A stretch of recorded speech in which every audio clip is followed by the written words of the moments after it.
আসসালামু আলাইকুম, স্বাগত জাগো টিভির আজকের আয়োজনে। জানিয়ে দিচ্ছি হাতে থাকা সর্বশেষ আপডেট। চুক্তির পরও থামছে না সংঘাত, পাল্টাপাল্টি হামলা চালাচ্ছে দুই দেশ। একযোগে ৮ মার্কিন ঘাঁটিতে পাল্টা হামলা ইরানের। অপরদিকে ইরানে টানা দ্বিতীয় দিনের মতো বিমান হামলা যুক্তরাষ্ট্রের। মার্কিন ঘাঁটিগুলো জাহান্নামে পরিণত করার ঘোষণা দিল ইরান। ব্যাপক হামলা প্রতিরোধ বাহিনীর, হিজবুল্লাহ যোদ্ধার সাথে মুখোমুখি সংঘর্ষে নিহত ইসরায়েলি প্লাটুন কমান্ডার। সুযোগ বুঝে কাজ বাগিয়ে নিচ্ছে ইসলামাবাদ, ইরান থেকে সস্তায় তেল গ্যাস কেনার পরিকল্পনা পাকিস্তানের। এবং ৯ জুলাই ইরানের মহান নেতা আয়াতুল্লাহ খামেনির শেষ জানাজা ও দাফন, অংশ নেবে ২ কোটি মানুষ।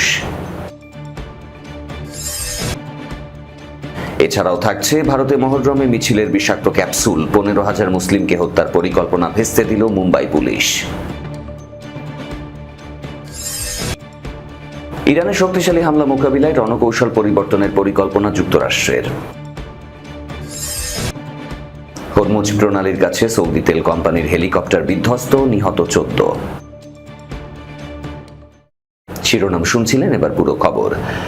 চুক্তির পরও থামছে না সংঘাত, পাল্টাপাল্টি হামলা চালাচ্ছে দুই দেশ। একযোগে ৮ মার্কিন ঘাঁটিতে হামলা ইরানের। অপরদিকে ইরানে টানা দ্বিতীয় দিনের মতো বিমান হামলা যুক্তরাষ্ট্রের।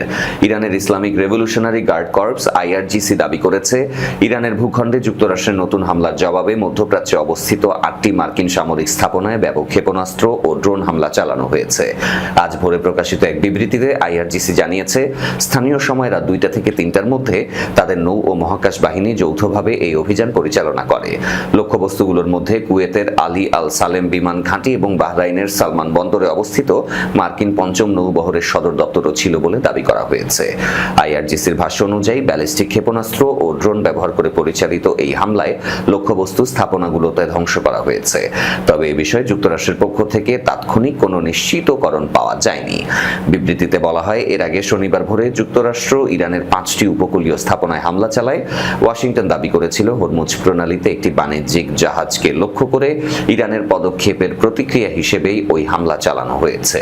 আইআরজিসি অভিযোগ করে, যুক্তরাষ্ট্র যুদ্ধবিরতি ও পূর্ববর্তী সমঝোতা বারবার লঙ্ঘন করছে। তারা দাবি করে, সম্প্রতি পাকিস্তানের মধ্যস্থতায় ইরান ও যুক্তরাষ্ট্রের মধ্যে স্বাক্ষরিত একটি সমঝোতা স্মারক অনুযায়ী হরমুজ প্রণালীতে নৌযান চলাচল তদারকির দায়িত্ব ইরানের ওপর ন্যস্ত হয়েছে। বিবৃতিতে আরও সতর্ক করা হয়, ভবিষ্যতে কোনো জাহাজ নিয়ম লঙ্ঘন করলে তার বিরুদ্ধে আরও কঠোর ব্যবস্থা নেওয়া হবে। পাশাপাশি ইরানের বিরুদ্ধে যে কোনো নতুন আগ্রাসনের জবাবে আরও কঠোর ও ব্যাপক প্রতিক্রিয়া দেওয়া হবে বলেও হুঁশিয়ারি দেওয়া হয়েছে। অপরদিকে টানা দ্বিতীয় দিনের মতো ইরানে বিমান হামলা চালিয়েছে যুক্তরাষ্ট্র। একটি বাণিজ্যিক জাহাজে হামলার জবাব দিতেই এই অভিযান পরিচালনা করা হয়েছে বলে দাবি করেছে ওয়াশিংটন। পরিচালিত নতুন এই হামলার ফলে গত ১৭ জুন যুক্তরাষ্ট্র ইরানের মধ্যে হওয়া যুদ্ধবিরতি সমঝোতা ভেঙে যেতে পারে বলে আশঙ্কা তৈরি হয়েছে। এক বিবৃতিতে মধ্যপ্রাচ্যে যুক্তরাষ্ট্রের সামরিক অভিযান পরিচালনাকারী সেন্ট্রাল কমান্ড সেন্টকম জানিয়েছে, প্রেসিডেন্ট ডোনাল্ড ট্রাম্পের নির্দেশেই এই হামলা চালানো হয়েছে। সেন্টকম বলেছে, বাণিজ্যিক জাহাজ চলাচলের বিরুদ্ধে ইরানের ধারাবাহিক আগ্রাসনের জবাবে আজ যুক্তরাষ্ট্রের বাহিনী হামলা চালিয়েছে। তাদের দাবি, হামলায় ইরানের সামরিক নজরদারি অবকাঠামো, যোগাযোগ ব্যবস্থা, আকাশ প্রতিরক্ষা স্থাপনা, ড্রোন সংরক্ষণাগার এবং সমুদ্রে মাইন পাতা সক্ষমতাকে লক্ষ্যবস্তু করা হয়েছে। এদিকে ইরানের রাষ্ট্রীয় গণমাধ্যম জানিয়েছে, দেশের দক্ষিণাঞ্চলের সিরিক বন্দরের কাছে তাহরুই গ্রামে বিস্ফোরণের ঘটনা ঘটেছে। শুক্রবারও একই এলাকায় যুক্তরাষ্ট্র হামলা চালিয়েছিল। এছাড়া কেশম দ্বীপেও হামলার খবর পাওয়া গেছে। মার্কিন ঘাঁটিগুলো জাহান্নামে পরিণত করার ঘোষণা ইরানের। যুক্তরাষ্ট্রের সাথে উত্তেজনা বৃদ্ধির পরিপ্রেক্ষিতে ইরানের ইসলামিক বিপ্লবী গার্ড বাহিনী আইআরজিসি নৌ কমান্ড একটি বিবৃতি জারি করেছে। আজ আইআরজিসি নৌবাহিনী সতর্ক করে বলেছে, এই অঞ্চলে থাকা মার্কিন সামরিকগুলো সামনের দিনগুলোতে নরক যন্ত্রণা ভোগ করবে। একই সাথে তারা ইরানের উপকূলীয় অঞ্চল সিরিকে চালানো মার্কিন হামলাকে অন্ধ কার্যকারিতাহীন বলে উড়িয়ে দিয়েছে। খবর জানায় মেহের নিউজ।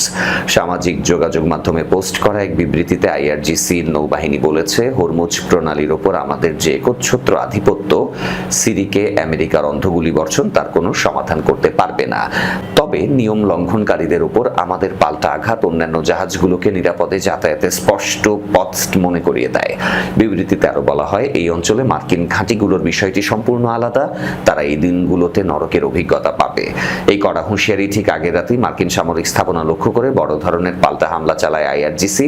কুয়েতের কৌশলগত আলী আল সালেম বিমান ঘাঁটি এবং বাহরাইনে অবস্থিত মার্কিন পঞ্চম নৌবহরের সালমান বন্দরকে লক্ষ্য করে একযোগে ব্যালিস্টিক ক্ষেপণাস্ত্র ড্রোনের ঝাঁক ওড়ায় ইরান। এই হামলায় মার্কিন বাহিনীর অন্তত 8টি লক্ষ্যবস্তু ক্ষতিগ্রস্ত হয়েছে বলে দাবি করেছে আইআরজিসি জানিয়েছে, হরমুজ প্রণালীতে ইরানি বাহিনী একটি আইন অমান্যকারী জাহাজের বিরুদ্ধে ব্যবস্থা নেয়ার পর যুক্তরাষ্ট্র ইরানের 5টি উপকূলীয় ঘাঁটিতে যে হামলা চালিয়েছিল এটি ছিল তার প্রতিশোধ। এদিকে উদ্ভূত পরিস্থিতিতে এই অঞ্চলে স্থায়ী যুদ্ধবিরতি প্রতিষ্ঠার শেষ আশাটুকু ভেস্তে যাওয়ার উপক্রম হয়েছে। আইআরজিসি এর আগে চূড়ান্ত সতর্কবার্তা দিয়ে রেখেছে যে যুক্তরাষ্ট্রের পক্ষ থেকে যুদ্ধবিরতি লঙ্ঘনের যে কোনো পুনরাবৃত্তি ঘটলে ইসলামাবাদ সমঝোতা স্মারকের আওতাধীন চলমান সব কূটনৈতিক আলোচনা ও শান্তি প্রক্রিয়া সম্পূর্ণরূপে স্থবির হয়ে পড়বে। ব্যাপক হামলা প্রতিরোধ বাহিনীর হিজবুল্লাহ যোদ্ধার সাথে মুখোমুখি সংঘর্ষে নিহত ইসরায়েলি প্লাটুন কমান্ডার। লেবাননের দক্ষিণাঞ্চলে সশস্ত্র গোষ্ঠী হিজবুল্লাহর হামলায় দখলদার ইসরায়েলের সেনাবাহিনীর এক প্লাটুন কমান্ডার নিহত হয়েছেন। গতকাল রাতে হিজবুল্লাহর গানম্যানের গুলিতে তার প্রাণ যায় বলে জানিয়েছে ইসরায়েলি প্রতিরক্ষা বাহিনী আইডিএফ। নিহত সেনার নাম ক্যাপ্টেন ডেভিড হাজুত। তিনি সেনাবাহিনীর গোলানি ব্রিগেডের 12 নম্বর ব্যাটালিয়নের একজন প্লাটুন কমান্ডার ছিলেন। ইসরায়েলি প্রতিরক্ষা বাহিনী বলেছে, গতকাল রাত 2টার দিকে তাদের সেনাদের একটি দল দক্ষিণ লেবাননের দেইর সিরিয়ানের একটি গ্রামে প্রবেশ করে। ওই সময় তাদের টার্গেট করে হিজবুল্লাহর এক গানম্যান। এতে ক্যাপ্টেন হাজুত প্রাণ হারান, আরেক সেনা সামান্য আহত হন। আহত ওই সেনাকে হাসপাতালে নেওয়া হয়েছে এবং তার পরিবারকে অবহিত করা হয়েছে বলে জানিয়েছে আইডিএফ। হামলার পর ইসরায়েলি সেনাবাহিনী হিজবুল্লাহর ওই গানম্যানকে খুঁজে বের করতে অভিযান এবং বিমান হামলা চালায়। চলতি মাসের মাঝামাঝিতে যুক্তরাষ্ট্র ইরানের মধ্যে 60 দিনের যুদ্ধবিরতি হয়। এতে লেবাননকে অন্তর্ভুক্ত করা হয়। প্রথমে ইসরায়েল যুদ্ধবিরতির ধারা মানতে চায়নি, পরে ইরানের হুমকি মুখে ইসরায়েলকে এতে বাধ্য করে যুক্তরাষ্ট্র। তা সত্ত্বেও দক্ষিণ লেবাননে প্রতিদিন হামলা চালাচ্ছে ইসরায়েলি সেনারা, সূত্র জানায় টাইমস অফ ইসরায়েল। সুযোগ বুঝে কাজ বাগিয়ে নিচ্ছে ইসলামাবাদ। ইরান থেকে সস্তায় তেল গ্যাস কেনার পরিকল্পনা পাকিস্তানের। আজ পাকিস্তানের জ্বালানি মন্ত্রী আলী পারভেজ মালিক জানিয়েছেন, ইরান যুক্তরাষ্ট্র যুদ্ধের অবসান এবং তেহরানের উপর থেকে নিষেধাজ্ঞা উঠে যাওয়ার পর তেহরান থেকে তেল ও গ্যাস কেনার পরিকল্পনা করা হচ্ছে। লাহোরে সংবাদ মাধ্যমকে মন্ত্রী বলেছেন, ইরান যুক্তরাষ্ট্র সংঘাত যখন তুঙ্গে ছিল তখন এপ্রিলে পেট্রোলিয়াম পণ্যের দাম প্রতি লিটার 460 রুপিতে পৌঁছেছিল, কিন্তু তারপর থেকে বিশ্বব্যাপী দাম উল্লেখযোগ্যভাবে কমে এসেছে। ওয়াশিংটন ও তেহরান 17 জুন সুইজারল্যান্ডে ইসলামাবাদ সমঝোতা স্মারক স্বাক্ষর করে, যেখানে মধ্যস্থতা করেছিল পাকিস্তান। এই সমঝোতা স্মারকের অধীনে মার্কিন যুক্তরাষ্ট্র নিষেধাজ্ঞা প্রত্যাহার না হওয়া পর্যন্ত অর্থ বিভাগের মাধ্যমে ইরানের অপরিশোধিত তেল ও পেট্রোলিয়াম পণ্য রপ্তানির জন্য অবিলম্বে নিষেধাজ্ঞা তুলে নিতে অঙ্গীকারবদ্ধ হয়। এর সাথে ব্যাংকিং লেনদেন, বীমা ও পরিবহন সহ সংশ্লিষ্ট সব সেবা অন্তর্ভুক্ত ছিল। মালিক বলেন, পাকিস্তানের প্রধান শাহবাজ শরীফ অবিলম্বে এই সুবিধা জনগণের কাছে পৌঁছে দিয়েছেন এবং জ্বালানির দাম কমিয়েছেন। সূত্র জানায় জিও নিউজ। 9 জুলাই ইরানের মহান নেতা আয়াতুল্লাহ খামেনির শেষ জানাজা ও দাফন অংশ নিতে পারেন 2 কোটি মানুষ। ইরানের সাবেক সর্বোচ্চ নেতা আয়াতুল্লাহ আলী খামেনির শেষ জানাজা ও দাফনকে ঘিরে ব্যাপক প্রস্তুতি শুরু হয়েছে। একই সাথে প্রতিবেশী ইরাকেও একটি পৃথক শোকানুষ্ঠানের আয়োজনের পরিকল্পনা করা হচ্ছে। ইরানি কর্মকর্তাদের আশা, শোকানুষ্ঠান ও দাফনে অংশ নিতে প্রায় 2 কোটি মানুষের সমাগম হতে পারে। কাতার ভিত্তিক সংবাদ মাধ্যম আল জাজিরা রবিবার দেশটির রাষ্ট্রীয় সংবাদ মাধ্যমের বরাতে এই তথ্য জানিয়েছে। প্রকাশিত তথ্য অনুযায়ী আগামী 4 জুলাই রাজধানী তেহরান এবং ধর্মীয় নগরী কোমে শোকানুষ্ঠান শুরু হবে। পরে 9 জুলাই খামেনির জন্মস্থান উত্তর পূর্বাঞ্চলের মাশহাদে তাকে দাফন করা হবে। শোকানুষ্ঠান নির্বিঘ্নভাবে সম্পন্ন করতে পুলিশ ও দেশটির বিপ্লবী গার্ড বাহিনীর সাথে সমন্বয় করে নিরাপত্তা ব্যবস্থা জোরদার করা হয়েছে বলে জানিয়েছে সংশ্লিষ্ট কর্তৃপক্ষ। এদিকে বিভিন্ন প্রতিবেদনে বলা হয়েছে, ইরাকের কারবালার একটি শিয়া পবিত্র স্থানে পৃথক শোকানুষ্ঠান আয়োজনেরও পরিকল্পনা রয়েছে। তবে বিষয়টি এখন আনুষ্ঠানিকভাবে নিশ্চিত করা হয়নি। 86 বছর বয়সী আলী খামেনি গত 28 ফেব্রুয়ারি তেহরানে তার সরকারি বাসভবনে যুক্তরাষ্ট্র ইসরায়েলের যৌথ বিমান হামলায় শাহাদাত বরণ করেন। প্রথমে তার দাফন আরও আগেই সম্পন্ন হওয়ার কথা থাকলেও নিরাপত্তাজনিত কারণে তা কয়েক দফা পিছিয়ে দেওয়া হয়। কারণ অনুষ্ঠানে ইরানের শীর্ষ রাজনৈতিক নেতৃত্বের প্রায় সবাই উপস্থিত থাকার কথা রয়েছে। ভারতে মহরমের মিছিলে বিষাক্ত ক্যাপসুল 15,000 মুসলিমকে হত্যার পরিকল্পনা ভেস্তে দিল মুম্বাই পুলিশ। মুম্বাইয়ে মহরমের শোক মিছিল চলাকালীন এক ভয়াবহ নাশকতার ছক বানচাল করে দিয়েছে পুলিশ। শুক্রবার শহরের বাইকুল্লা এলাকায় মিছিলে অংশগ্রহণকারীদের মধ্যে বিষাক্ত বড়ি বিলি করার সময় ফায়াজ প্রেমজি নামের এক মুসলিম ব্যক্তিকে গ্রেপ্তার করা হয়। প্রাথমিক জিজ্ঞাসাবাদে ওই ব্যক্তি চাঞ্চল্যকর স্বীকারোক্তি দিয়েছেন যে তার উদ্দেশ্য ছিল অন্তত 15,000 মানুষকে বিষ প্রয়োগে হত্যা করা। ঘটনার সূত্রপাত শুক্রবার বিকেলে রেহমতাবাদ কবরস্থানের কাছে।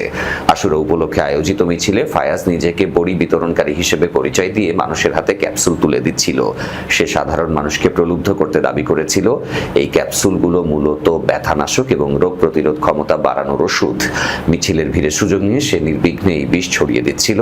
মিছিলে অংশ নেয় অন্তত 11 জন ব্যক্তি ওই ক্যাপসুল সেবনের পরপরই অসুস্থ হয়ে পড়েন। তাদের মধ্যে সালমান সাইদ নামের এক ব্যক্তি তীব্র পেট ব্যথা ও বমির অভিযোগ করলে বিষয়টি জানাজানি হয়। অসুস্থদের দ্রুত স্থানীয় হাসপাতালে ভর্তি করা হলে চিকিৎসকরা তাদের বিপদমুক্ত ঘোষণা করেন।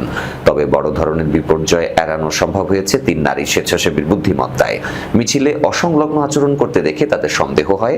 ফায়াজ তাদের বোঝানোর চেষ্টা করে যে এটি ইমিউনিটি বুস্টার, কিন্তু স্বেচ্ছাসেবীরা একটি ক্যাপসুল খুলে ভেতরের পাউডার দেখে আতঙ্কিত হয়ে পড়েন।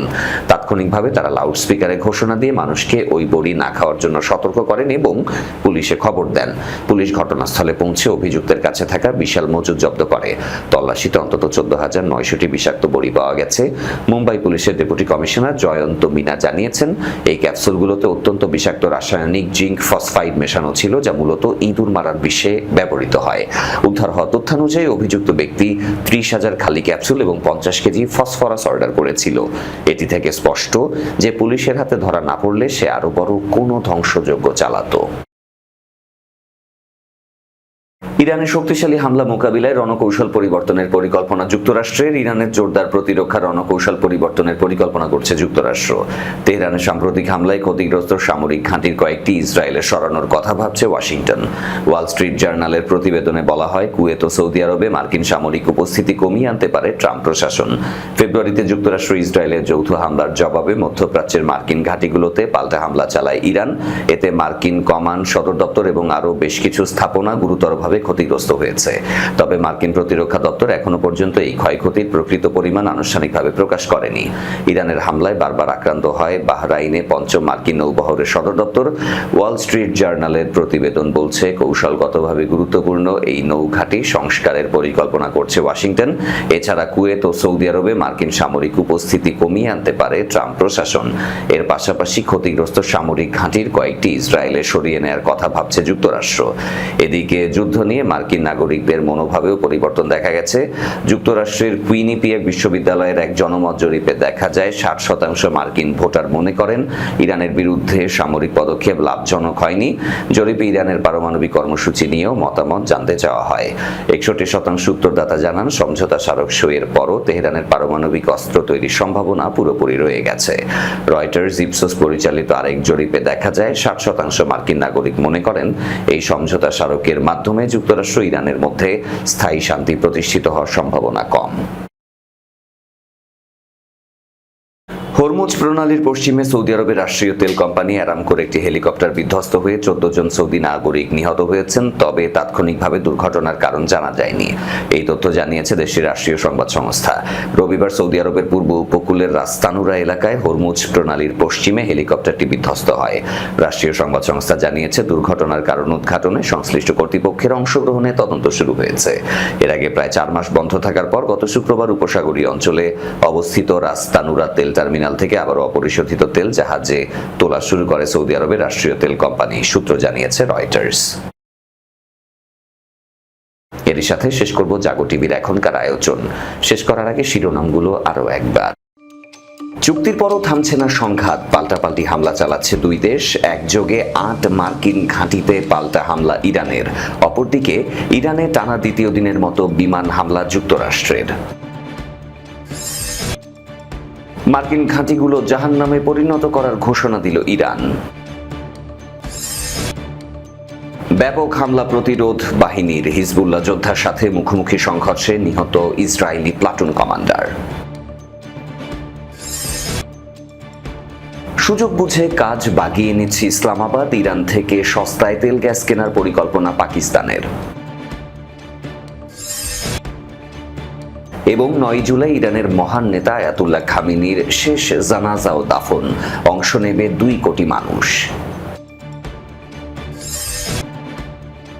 এছাড়াও থাকছে ভারতে মহররমে মিছিলের বিষাক্ত ক্যাপসুল, 15,000 মুসলিমকে হত্যার পরিকল্পনা ভেস্তে দিল মুম্বাই পুলিশ। ইরানের শক্তিশালী হামলা মোকাবিলায় রণকৌশল পরিবর্তনের পরিকল্পনা যুক্তরাষ্ট্রের। হরমুজ প্রণালীর কাছে সৌদি তেল কোম্পানির হেলিকপ্টার বিধ্বস্ত, নিহত 14। এই ছিল আজকের জাগো টিভিতে। ধন্যবাদ সাথে থাকার জন্য। আল্লাহ হাফেজ।